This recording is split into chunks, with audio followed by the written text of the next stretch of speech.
Shalom untuk semuanya. Apa kabar? Kiranya kalian semua dalam keadaan yang baik ya. Tak terasa kita sudah ada di penghujung tahun 2020. Banyak hal telah terjadi di kehidupan kita. Meskipun pandemi ini masih terus berlanjut sampai dengan saat ini, tapi kiranya kita terus mengucap syukur atas segala hal yang telah kita miliki. Untuk teman-teman semua yang sedang menyaksikan praise worship pada hari ini, bersama dengan keluarga maupun sanak keluarga, boleh berikan senyum terbaik kepada mereka dan juga berikan tanda love kepada mereka sebagai tanda semangat untuk mereka. Malam ini juga ada yang spesial, yaitu kita akan merayakan hari lahirnya Sang Juru Selamat kita yang turun ke dunia untuk menebus dosa kita. Dia yang mau turun ke dunia untuk menjadi Juru Selamat dan juga sebagai Raja Damai Dunia. Mari kita merayakan dengan penuh sukacita untuk menyambutnya. Buang segala keraguan kita, buang segala ketakutan kita. Mari kita arahkan pandangan kita dan hati kita padanya untuk yang menjadi Juru Selamat kita semua. Mari kita angkat pujian, Oh come, let us adore Him. Christ.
Sebelum kita melanjutkan acara praise and worship kita, mari kita siapkan hati kita, arahkan hati kita kepadanya. Sebelum kita memulai acara ini, mari kita berdoa.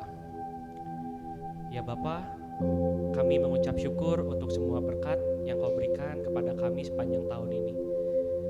Meskipun banyak hal telah terjadi di tahun ini, tapi kami yakin percaya bahwa penyertaan Tuhan tidak pernah henti-hentinya sampai dengan saat ini. Ya Tuhan, kiranya Kau yang berkati acara pada hari ini, Kau yang sertai dari awal hingga akhir. Terima kasih Tuhan Yesus, hanya dalam nama-Mu kami telah berdoa dan mengucap syukur. Amin.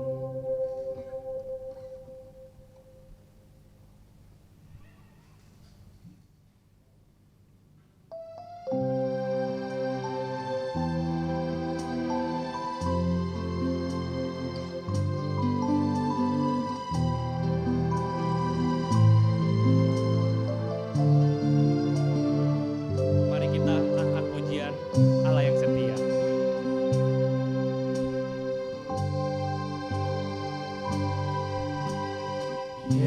Yesus, Kau telah memulai segala yang baik dalamku. Kau menjadikanku serupa gambaran-Mu dan berharga di mata-Mu.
Selamat malam teman-teman. Perkenankan saya Samuel Kendavion mengucapkan Selamat Natal. Kiranya damai dan sukacita Natal beserta kita semua. Puji Tuhan, pada malam ini kita diberikan kesempatan oleh Tuhan untuk sama-sama bersekutu, memuji Tuhan, memuliakan nama Tuhan, mendengarkan firman Tuhan, merayakan Natal meski dalam kondisi pandemi saat ini. Dalam kesempatan ini, saya akan membagikan kisah pengalaman hidup saya yang tak pernah saya akan lupakan. Pengalaman hidup tentang kebaikan Tuhan dalam hidup saya.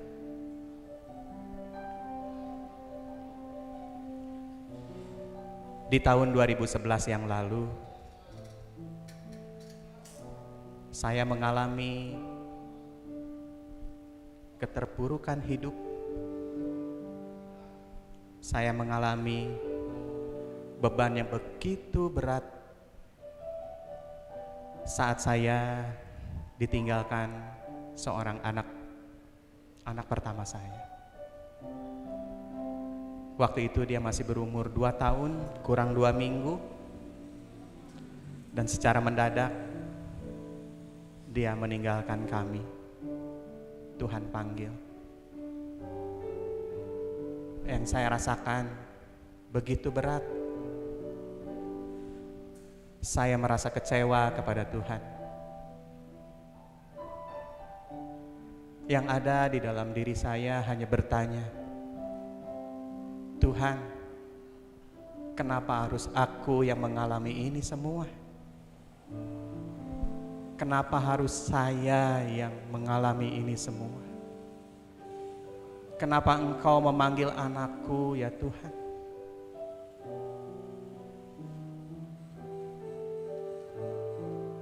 Saya tersungkur dan berdoa. Yang ada saya hanya deras air mata saya mengalir, dan saya hanya bisa berkata di dalam hati saya, Tuhan, tolong saya. Tuhan, tolong saya. Tuhan, tolong saya. Hanya itu. Sisanya saya hanya menangis dan menangis. Rasanya begitu sakit teman-teman. Lebih sakit dari ditolak cinta. Lebih sakit ketika putus dengan kekasih kita. Teman-teman pernah merasakannya? Jangan sampai ya.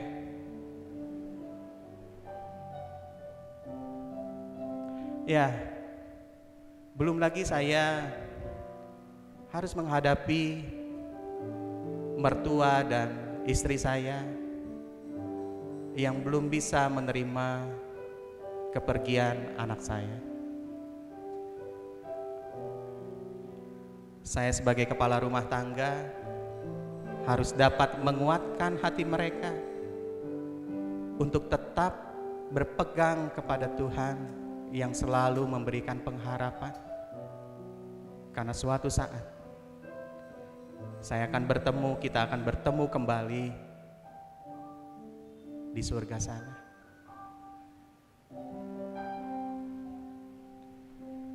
Tuhan begitu baik. Setiap doa kami, setiap tangis kami, Dia gantikan dari duka cita menjadi sukacita. Dia memiliki cara yang begitu ajaib. Dia mengirimkan perpanjangan tangannya melalui orang-orang di sekitar saya. Orang tua saya, teman-teman saya, sahabat, Mereka memberikan dukungan, semangat, doa yang membuat saya pribadi dan kami semua dihibur dan dikuatkan. Sehingga sampai saat ini saya boleh bisa bertahan, bukan karena hebat dan kuat saya, tetapi oleh karena anugerah cinta kasih Tuhan Yesus kepada saya dan keluarga.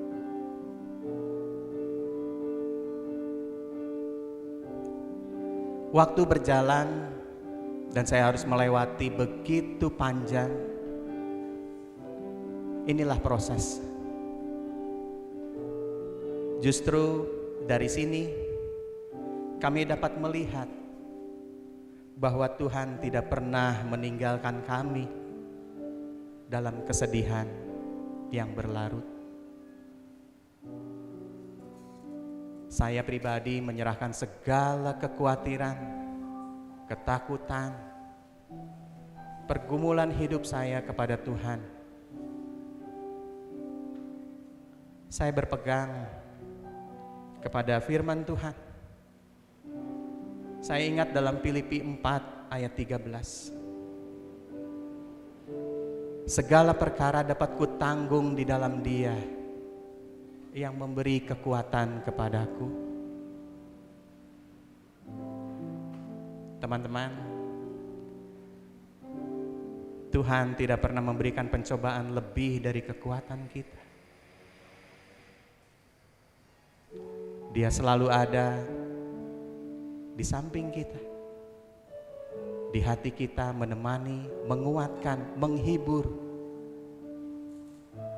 Tuhan selalu ada bersama-sama dengan kita.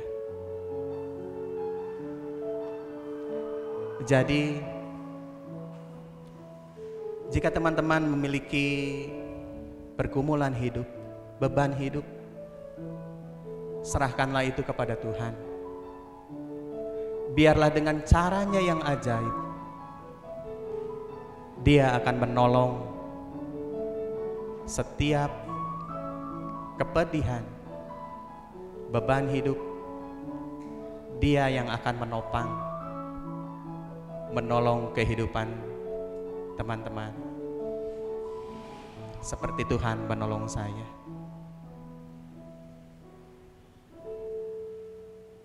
Pada akhirnya Tuhan akan memberikan kita kemenangan, sukacita besar jikalau kita berpegang kepadanya. Ya, walaupun dunia memberikan beribu-ribu alasan untuk kita selalu kecewa, bersedih, berduka, tetapi satu hal teman-teman, Tuhan Yesus mempunyai berjuta-juta alasan untuk kita tetap tersenyum dan bersukacita. Puji Tuhan. Seperti dalam lagu yang saya buat, lagu ini boleh merefleksikan bahwa tidak ada yang mustahil bagi Tuhan. Sebab Dialah pengharapan dan pertolongan kita. Dia Allah yang maha kuasa. Dia sang penolong sejati, janjinya tidak pernah ingkar. Jadi yakinlah bahwa Allah yang kita sembah adalah Allah yang perkasa, Allah yang penuh kuasa, Allah yang selalu beserta kita kemanapun kita berada. Kiranya kidung ini boleh menjadi berkat dan merefleksikan kita untuk selalu memuji Tuhan, meninggikan namanya, karena Dia adalah Allah yang perkasa. Pujilah Tuhan senantiasa. Segala kemuliaan hanya bagi Tuhan. Tuhan memberkati.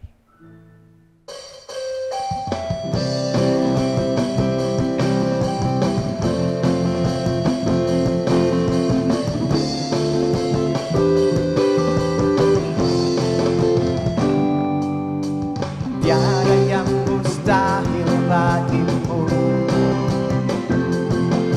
sebab kau Allah sumber pengharapanku. Di setiap langkahku dan segala beban, kau yang memberi kekuatan. Sungguh besar kasih setiamu Tuhan, nyata di sepanjang jalan hidupku. Semua karena kasih-Mu dan kebaikan-Mu mempesonaku. Selalu ku mau memuji, menyembah, tinggikan nama-Mu. Ku mau bersorak, menari, memuliakan nama-Mu. Ku adukan kasih-Mu, ku percaya kuasa-Mu, sebab Kau Allah yang perkasa bagiku.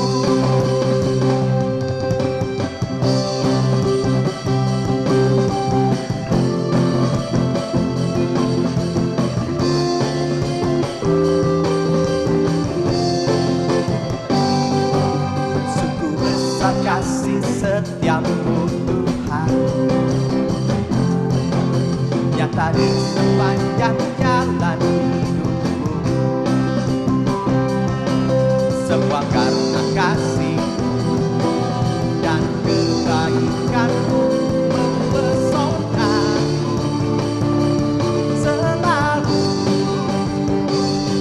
mau memuji, menyembah, tinggikan nama-Mu. Mau bersorak, menari, memuliakan nama-Mu.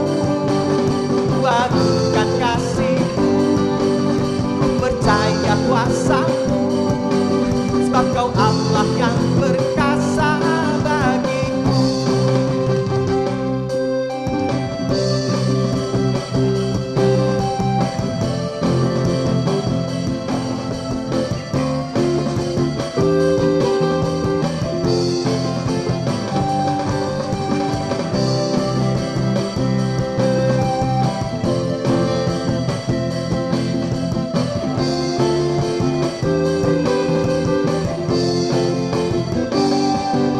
Tiada Kau pernah tinggalkanku,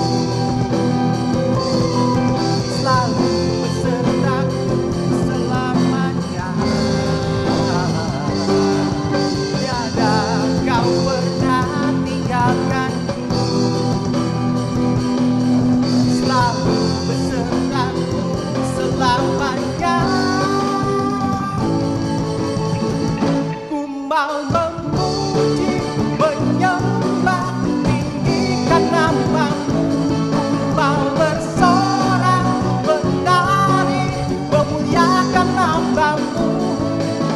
Ku adukan kasih-Mu, ku percaya kuasa-Mu, sebab Kau Allah yang perkasa bagiku. Sebab Kau Allah yang perkasa, sebab Kau Allah yang perkasa, sebab Kau Allah yang perkasa bagiku.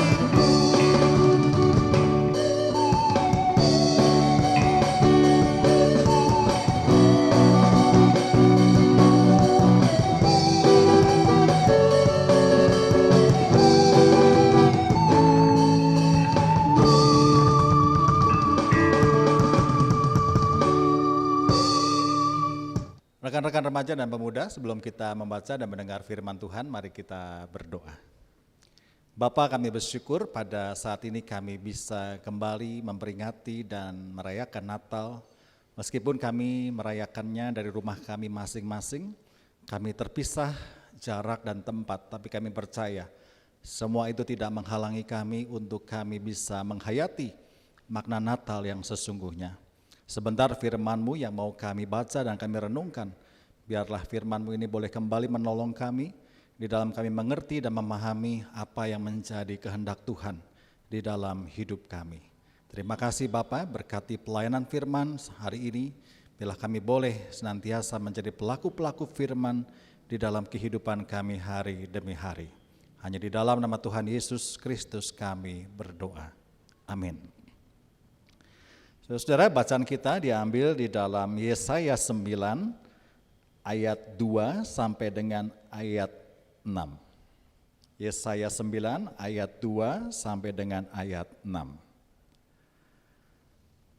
Bangsa yang berjalan di dalam kegelapan telah melihat terang yang besar. Mereka yang diam di negeri kekelaman, atasnya terang telah bersinar.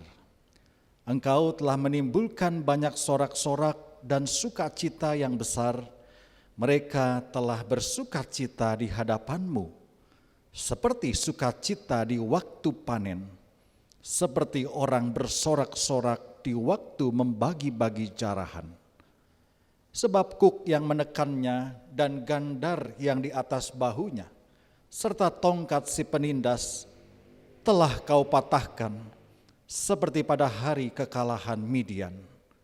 Sebab setiap sepatu tentara yang berderap-derap dan setiap jubah yang berlumuran darah akan menjadi umpan api.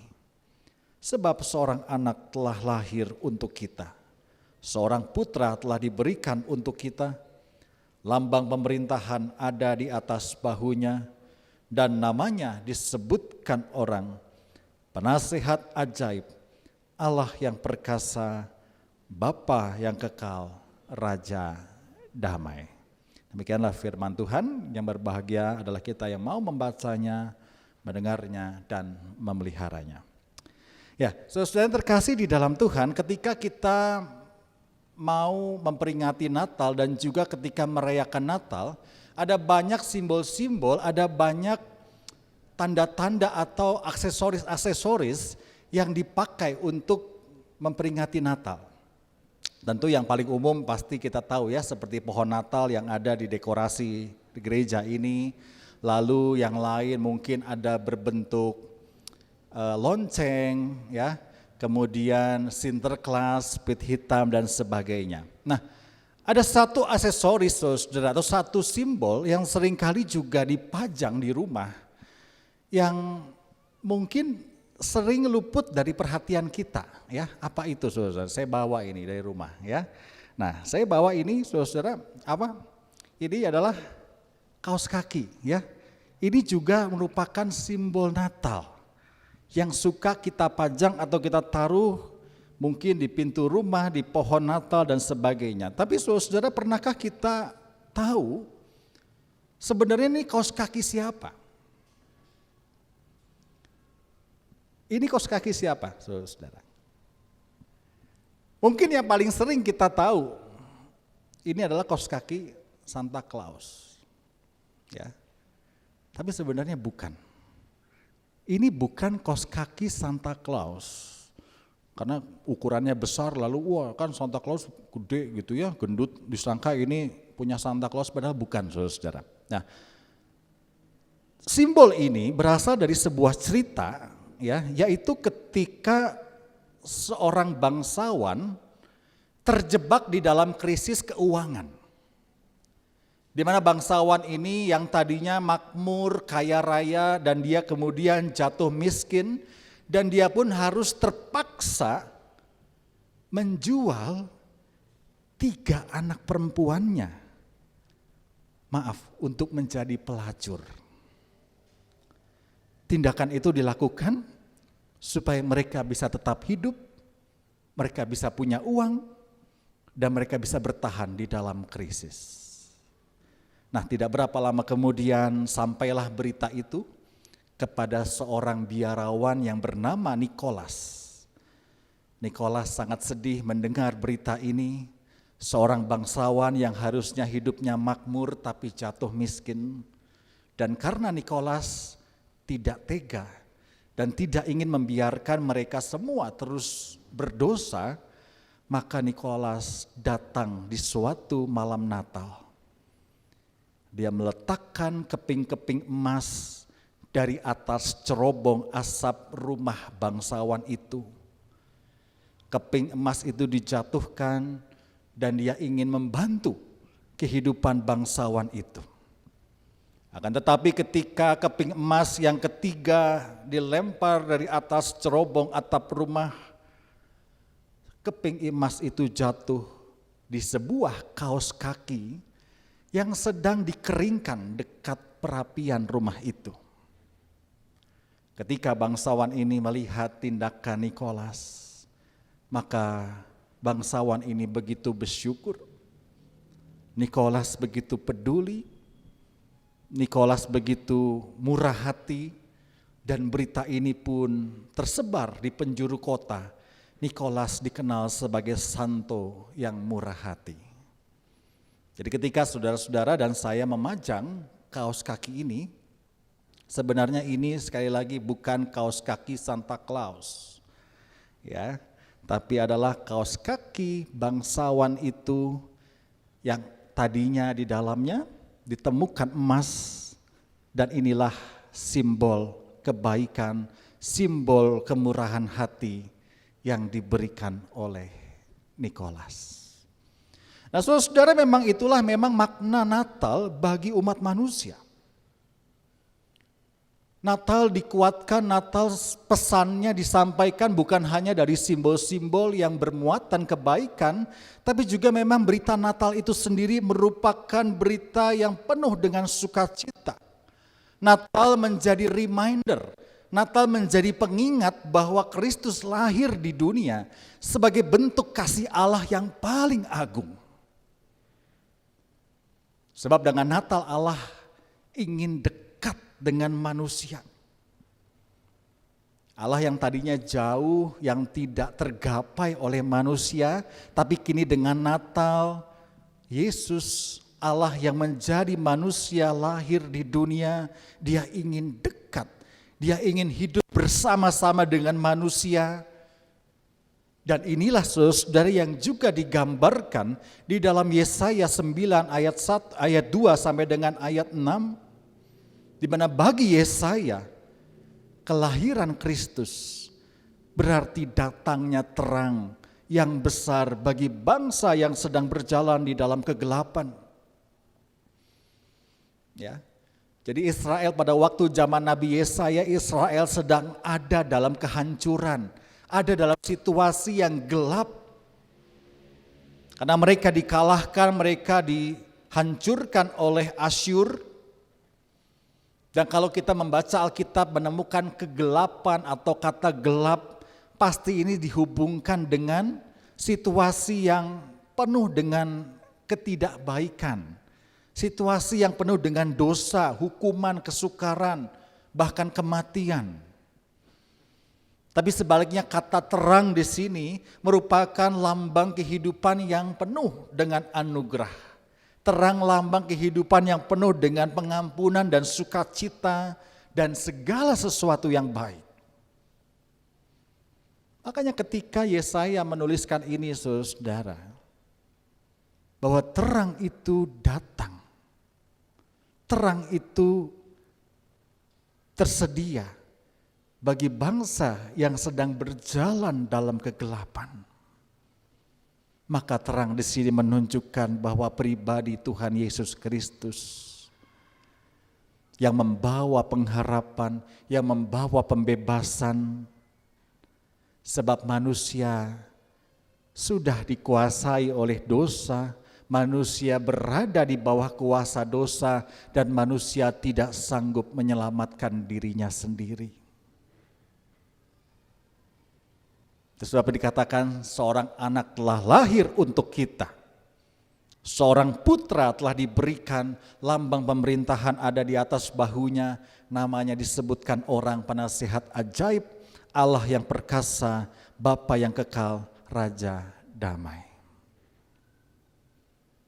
Dan inilah saudara-saudara yang mau kita juga peringati di dalam Natal. Natal itu fokusnya bukan bagaimana kita menciptakan acara Natal yang hebat. Natal itu fokusnya bukan bagaimana panitia bekerja keras menyelenggarakan acara yang spektakuler. Fokus Natal bukan di mana kita mempersiapkan kegiatan yang akan dihadiri banyak orang. Fokus dan pusat Natal tidak lain adalah Kristus. Kristus yang datang sebagai tanda kasih Allah yang begitu besar. Kristus yang hadir sebagai demonstrasi cinta kasih Allah. Kristus yang hadir sebagai terang yang datang, yang mau mengalahkan kegelapan yang dialami oleh umat manusia dimanapun. Bukankah ini relevan, saudara, dengan kehidupan kita sekarang? Natal tahun 2020 ini mungkin akan kita kenang sebagai Natal yang paling berbeda di sepanjang kehidupan kita. Saya yakin itu, saudara. Mungkin 20 tahun lagi anak cucu kita akan juga mengenang bahwa tahun 2020 Natal dirayakan berbeda. Tidak ada Natal seperti sebelumnya. Tidak ada Natal di gereja yang dimana kita bersalaman-salaman dan saling berpelukan. Tidak ada acara yang meriah atau bahkan mungkin hampir seperti pesta. Natal kali ini dirayakan di rumah masing-masing, dengan keluarga masing-masing, dengan sambil kita mengikuti kebaktian online. Apa yang terjadi ini, saudara, saya mau melihat dari sisi positifnya. Ternyata pandemi ini juga punya sisi positif. Kenapa? Karena selama ini kita gagal fokus. Kita sering lebih berfokus pada acaranya, kita lebih sering berfokus pada kemauan kita, keinginan-keinginan kita, ego kita. Jarang kita berfokus kepada Kristusnya sendiri, yang seharusnya datang sebagai terang yang mengalahkan kegelapan. Mari Bapak Ibu Saudara dan juga rekan-rekan remaja dan pemuda, mari kita tempatkan fokus kita pada tempat yang seharusnya, yaitu Kristus, yaitu Mesias sudah hadir, Mesias sudah datang, seperti terang yang menerangi kegelapan. Harusnya hidup kita pun diterangi oleh kehadiran Kristus. Sebentar lagi kita mengakhiri tahun 2020. Mungkin kita merasa bahwa hidup kita masih dipenuhi bayang-bayang kegelapan, kekhawatiran, ketakutan. Kita khawatir pandemi ini tidak jelas berakhirnya kapan. Kita gamang mungkin apakah vaksin yang sudah ada efektif atau tidak. Bagaimana nanti, apakah pembagiannya kisruh atau tidak. Kita mungkin mulai sering mendengar orang-orang yang makin banyak terpapar dalam pelayanan, bahkan saling menulari dan sebagainya. Kita terus bergumul kapan kita beribadah ke gereja dan seterusnya. Yang jelas saudara, ada saat di mana kita berada seperti di dalam kegelapan. Dan itulah saat-saat di mana kita sulit melihat setitik cahaya pun. Ya. Dan ini bisa dialami siapa saja saudara. Dan pandemi ini semua orang hampir mengalaminya. Tadi Kosem sudah menyampaikan kesaksian. Beliau juga mengalami ya. Saat-saat di mana dirinya seperti ada dalam kegelapan. Di mana bagi dia sulit untuk melihat terang dan cahaya. Tapi kesaksian tadi sungguh indah saudara. Betapa Kosem dan keluarga akhirnya mampu menerima apa yang terjadi.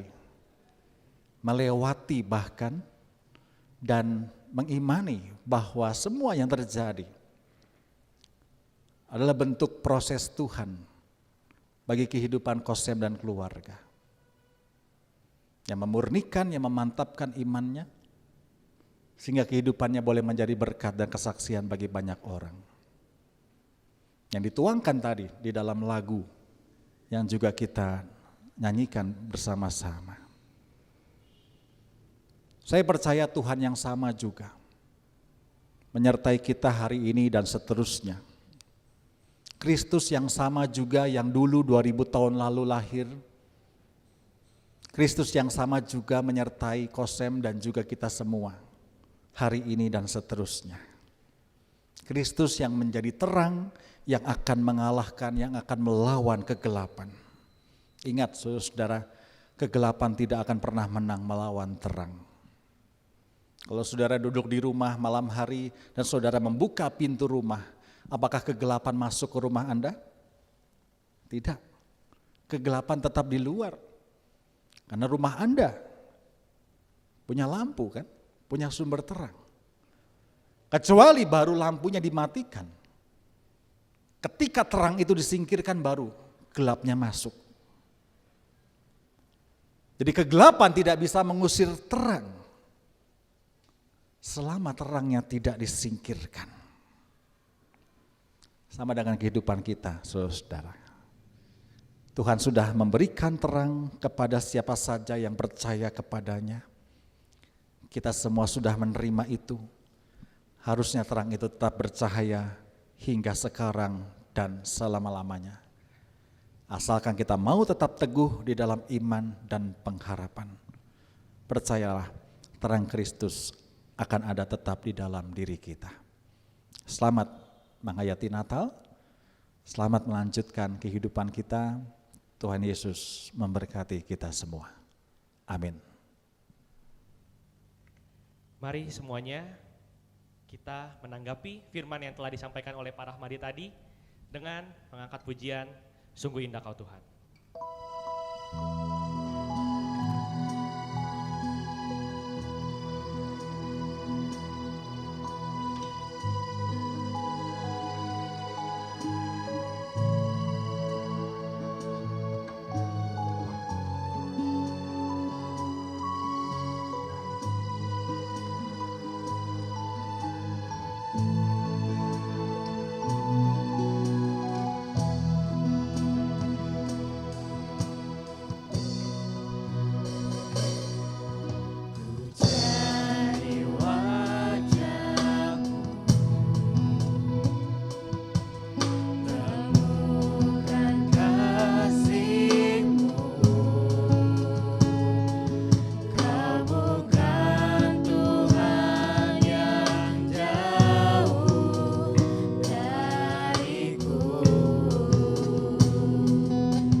semua orang yang membutuhkan.